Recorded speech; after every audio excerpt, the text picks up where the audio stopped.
Assalamualaikum warahmatullahi wabarakatuh.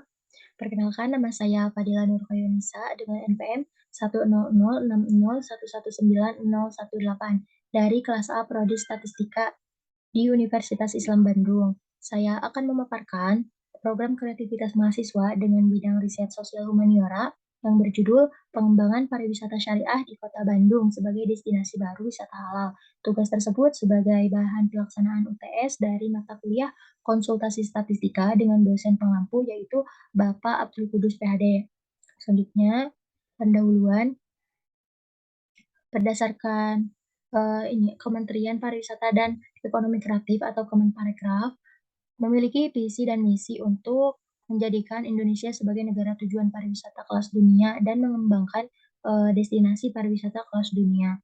Berdasarkan data Kementerian Pariwisata pada tahun 2015, jumlah pengunjung wisatawan berhasil meningkat dari 10 juta menjadi 10,4 juta orang. Selain itu, destinasi halal menjadi salah satu pengembangan program prioritas Kementerian Pariwisata yang sudah dikerjakan sejak 5 tahun yang lalu. Karena Indonesia berpeluang besar untuk pengembangan destinasi wisata halal ini, karena negara Indonesia merupakan negara Muslim terbesar, juga kaya akan alam dan budayanya. Pariwisata syariah bukan hanya wisata religi saja, seperti tempat-tempat ibadah, melainkan mencakup, kuliner, wisata, kemudian hotel syariah, kemudian juga fashion. Selanjutnya, perkembangan pariwisata Kota Bandung ditopang oleh ketersediaan dan variasi produk wisata perkotaan dalam bentuk berbagai fitur kota, baik elemen primer maupun sekundernya. Selanjutnya untuk rumusan masalahnya, bagaimana konsep pariwisata syariah, yang kedua, bagaimana penerapan pariwisata syariah di Kota Bandung, yang ketiga, bagaimana pemetaan prioritas pengembangan destinasi halal di Kota Bandung. Selanjutnya, untuk tujuan khusus risetnya, mengetahui konsep pariwisata syariah, mengetahui penerapan pariwisata syariah di Kota Bandung, ketiga, membuat pemetaan prioritas pengembangan destinasi halal di Kota Bandung. Selanjutnya, untuk manfaat riset adalah sebagai berikut. Selanjutnya, untuk urgensi risetnya adalah sebagai berikut. Selanjutnya, untuk temuan yang ditargetkannya, itu sebagai berikut. Selanjutnya, untuk kontribusi terhadap ilmu pengetahuannya, yaitu mendapat informasi mengenai konsep pariwisata, penerapannya, serta pemetaan prioritas pengembangan destinasi halal di Kota Bandung. Selanjutnya, untuk uluran risetnya yaitu dapat digunakan sebagai sosialisasi dan pengenalan pariwisata syariah dalam rangka peningkatan pariwisata syariah di Kota Bandung dan dijadikan sebagai rujukan laporan kemajuan untuk penelitian selanjutnya. Selanjutnya, untuk penjangkauan pustakanya, berikut adalah pengertian dari pariwisata menurut A.J. Burkhardt dalam Damanik tahun 2006. Selanjutnya, untuk pengertian pariwisata syariah, selanjutnya konsep pariwisata syariah ini, seiring dengan perkembangan teknologi di era modern ini, pariwisata syariah telah menjadi tren dan berkembang sangat cepat di seluruh dunia. Salah satunya istilah wisata halal ini adalah syariah turis, Islamic turis, halal friendly, dan lainnya. Konsep ini menjunjung tinggi budaya dan nilai-nilai Islami tanpa menghilangkan keunikan originalitas daerah tersebut. Selanjutnya, perkembangan wisata halal ke depannya dinilai menjanjikan dan potensial. Konsep pariwisata ke depannya ini akan menjadi bisnis yang banyak dilirik oleh para pelaku bisnis wisata. Berdasarkan hasil penelitian yang dilakukan oleh Utomo pada tahun 2014 ini, berdasarkan hal tersebutnya, nilai yang sesuai dengan kebutuhan wisatawan adalah harapan atas kenyamanan dan ketenangan dalam berwisata tanpa melupakan nilai-nilai keislamannya. Selanjutnya, untuk penerapan dan pengembangan pariwisata syariah di Kota Bandung, upaya yang dilakukan pemerintah dalam mengembangkan wisata halal ini adalah mempersiapkan 13 provinsi untuk menjadi destinasi wisata syariah.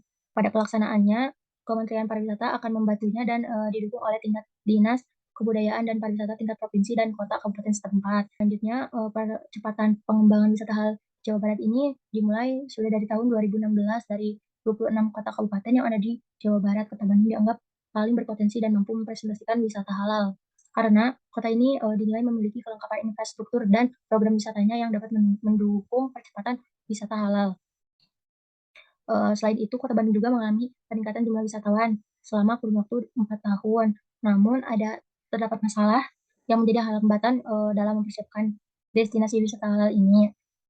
Dalam mempersiapkannya, Kota Bandung sebagai destinasi wisata halal ini dan prospek wisata halal sendiri perlu dikomunikasikan dengan jelas kepada para pemangku kepentingan yang berkaitan. Pengembangan wisata halal di Indonesia ini, khususnya Kota Bandung dapat dikatakan, terlambat, apabila dibandingkan dengan negara lain karena, keterlambatannya ini, masih minimnya perhatian dari pemerintah terkait industri wisata halal ini. Tujuan dari diselenggarakannya ini adalah memberikan fasilitas bagi UMKM ingin mendaftarkan produknya sekaligus menjadi ajang bagi UKM yang sudah memiliki sertifikat MUI untuk memamerkan produknya di acara tersebut. Dinas Perdagangan dan Perindustrian juga, akan mendorong Kota Bandung sebagai wisata halal tersebut, namun dukungan berupa infrastruktur dan SDM-nya itu belum terlihat, terutama belum adanya regulasi mengenai wisata halal ini. Serta Dinas Kebudayaan dan Pariwisata Kota Bandung juga belum memiliki konsep wisata halal itu sendiri. Strategi Peta Helix ini diimplementasikan pada pengembangan wisata halal Kota Bandung, yang di mana Peta Helix itu merupakan upaya pengembangan pariwisata di suatu daerah melalui berbagai macam pihak, yakni akademisi, pemerintah, pelaku bisnis, komunitas, dan media. Sejauh ini, pihak-pihak yang berperan mengembangkan wisata halal di Kota Bandung adalah Dinas Pariwisata dan Kebudayaan Provinsi Jawa Barat, STP Bandung, Salman Halal Center, dan MUI Kota Bandung.